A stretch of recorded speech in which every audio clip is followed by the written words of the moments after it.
Donc, ton entreprise, elle est où? Elle est juste en avant, tout le long de la rivière là. Luc Blacquière possède un terrain de camping pour résidents saisonniers du côté québécois de la rivière Restigouche. C'est une petite municipalité avec 150 résidents l'été.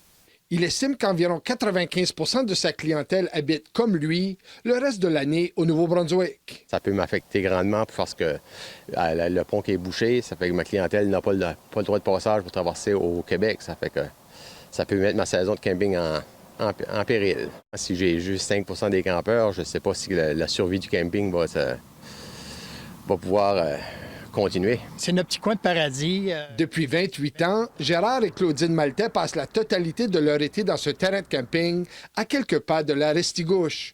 À leur menu estival, relaxation et balade en canot moteur. Si vous ne pouvez pas y aller cet été, qu'est-ce que vous allez faire?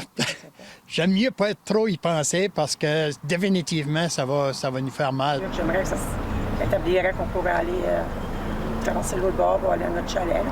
Le couple croit qu'il serait possible de maintenir au camping les règles de distanciation physique déjà pratiquées à la maison. Ça ne nous dérangera aucunement de continuer à être distancés.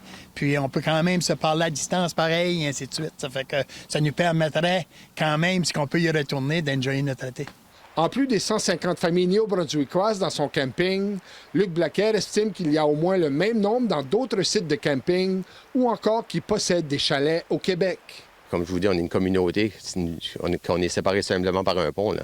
Et il croit que les liens économiques et familiaux très étroits entre les deux côtés de la frontière devraient être pris en considération par les décideurs. Il faudrait que nos politiciens, les maires, les députés se parlent entre eux autres, savoir qu'on est une petite communauté, on n'est pas une grosse métropole.